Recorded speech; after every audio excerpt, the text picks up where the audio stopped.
इंदिरानगर भागात घाणीचे साम्राज्य, समस्या न सोडवल्यास तीव्र आंदोलन करण्याचा इशारा। शेगाव शहरातील इंदिरानगर भागात सांडपाण्याच्या नाल्या नसल्याने घाणीचे साम्राज्य पसरले असून अनेकांना आजारांनी जडले आहे। पालिका प्रशासनाने या गंभीर बाबीकडे लक्ष देऊन समस्या सोडवाव्यात अशी मागणी परिसरातील नागरिकांनी केली आहे।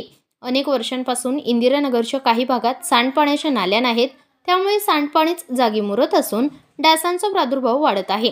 परिसरातील लहान मुलं, वयोवृद्धांना आजाराचा सामना करावा लागत आहे। तसेच रस्त्यावर पिण्याच्या पाण्याची पाईपलाईन अनेक दिवसापासून फुटलेली असून ते पाईपलाईन दुरुस्त करून पालिकेने इंदिरानगर भागातील समस्या तात्काळ सोडवाव्यात, अन्यथा तीव्र आंदोलन करण्यात येईल असा इशारा परिसरातील नागरिकांनी दिला आहे। मी गौतम खंडारे, बहुजन समाज जिल्हाध्यक्ष।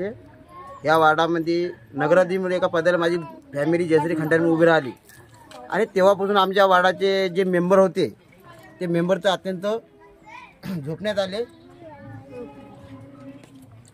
आणि वारंवार आम्ही मेंबरांच्या घरी जातात तर मेंबर म्हणते मला निवडून दिलं म्हणजे काही उपकार केले नाही असं मेंबराचं म्हणणं आहे। तसेच आमचे जे दलित वस्ती आहे त्या दलित वस्तीमध्ये जे पाईप चॉकअप झालेलं आहे, शिवे मॅडमला आमच्या बरेचशे महिलांना तक्रार केली, अर्ज केले, पण शिवे मॅडमची मोठ्यातलं मोठं बांधकाम जर त्याला कमिशन भेटते म्हणून मॅडमचं लक्ष त्याच्यावर आहे आणि या कार्यकर्त्यांचं त्याच्यावर लक्ष असतं।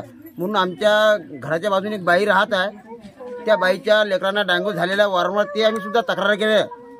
तशा माध्यमातून नळाची पाईपलाईन सुद्धा फुटली। मोकाटे साहेबांना मी स्वतः कॉल केला पण तरी मोकाटे साहेब लक्ष नाही आहे। त्याच्यानंतर इथं जे नगर परिषदेचे सीओ नाल्यावर आले ते आमच्या बरेचसे बाया तिथे धावत गेल्या आणि मॅडमला आमची परेशानी सांगली, पण मॅडमनं कुठलेही लक्ष दिले नाही।